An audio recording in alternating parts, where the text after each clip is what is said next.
Hi, my name is Alexis.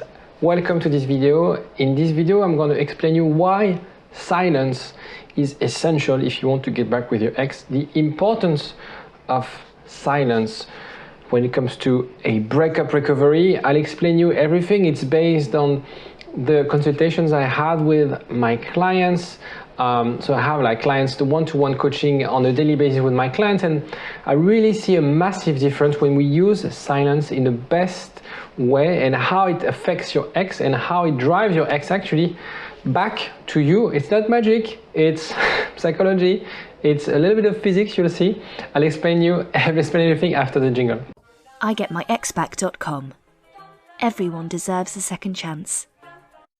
So the first thing you have to understand is that silence creates space, and it is very important right after a breakup to create that space. You have two options after a breakup. Either you're clingy, you're begging, and you're trying to talk your ex out of that decision, and that's the right decision to do, or the one that follows, or you accept, you respect their decision, and you create that space from that situation, which is a painful situation for you as it is for them.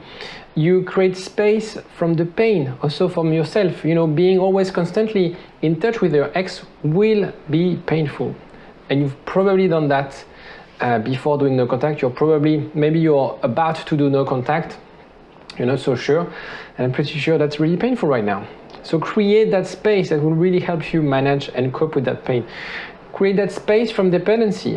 Sometimes we do create codependency with our partners, and when we're in touch with them, we really can't work out on that dependency. So space also helps us, and space from the tension.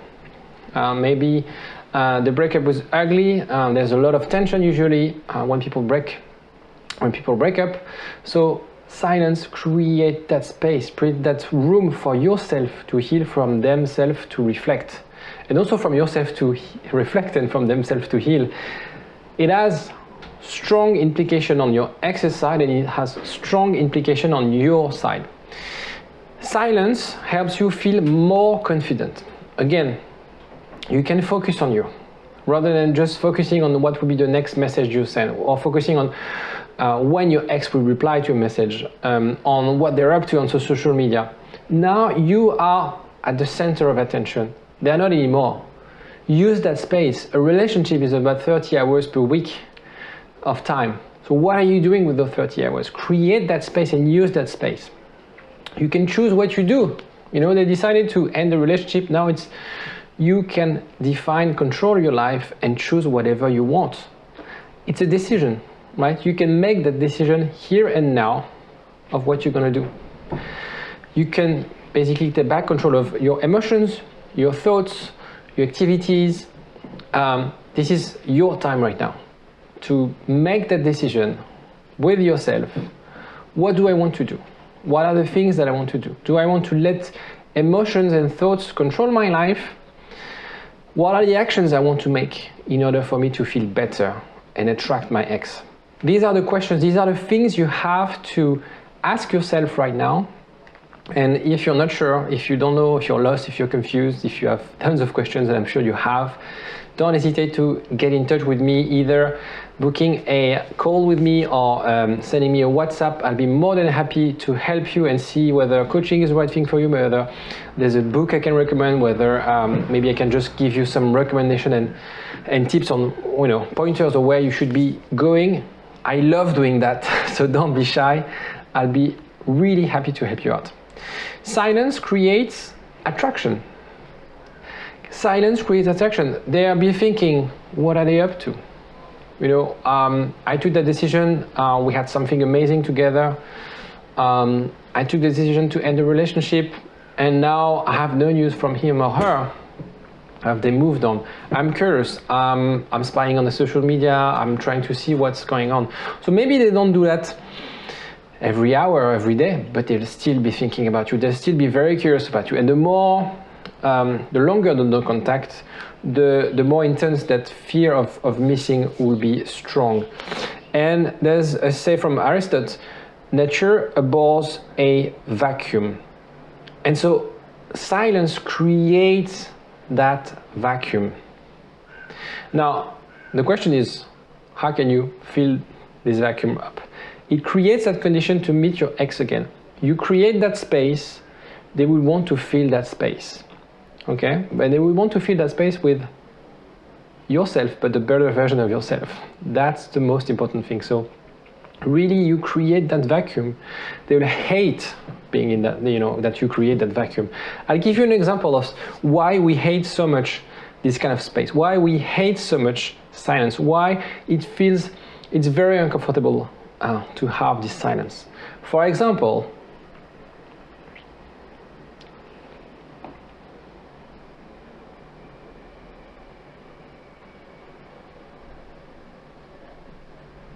that's long, you see?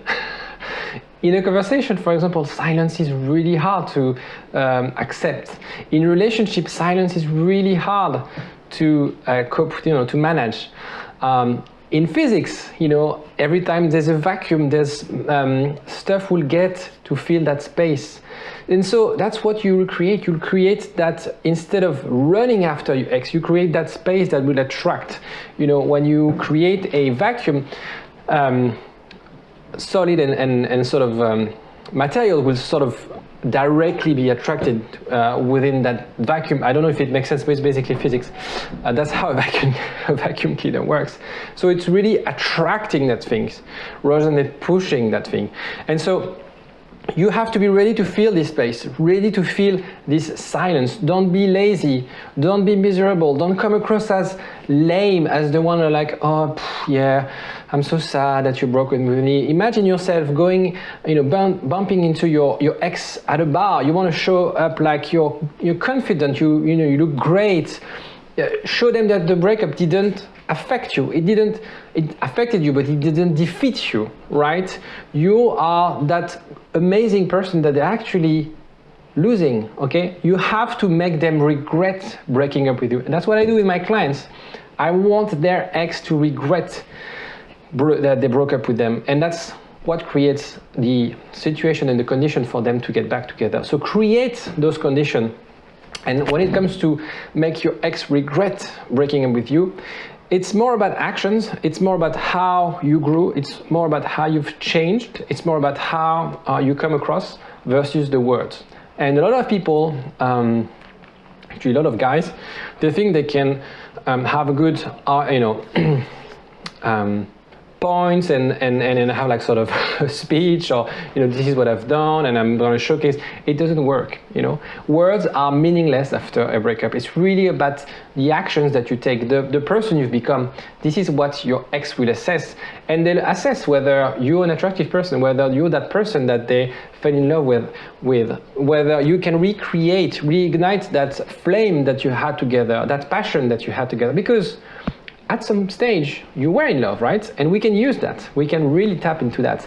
It's really about how you can create that image within your ex's mind that will almost force them to fill that vacuum and get back with you. As I mentioned, nothing about magic. It's really how the dynamic of relationship works, the dynamic of, in a way, the world works. Yeah, that's it pretty much. So if you have any questions, don't hesitate to comment. If you like the video, don't hesitate to like. It does help me a lot. And we're going to talk about vacuum cleaner a lot, I guess, because I love this concept. If you disagree, also comment. I love people who, when they disagree, let's have a debate on whether you like this image or not. I'll see you next time. Bye-bye. Take care. igetmyexback.com. Everyone deserves a second chance.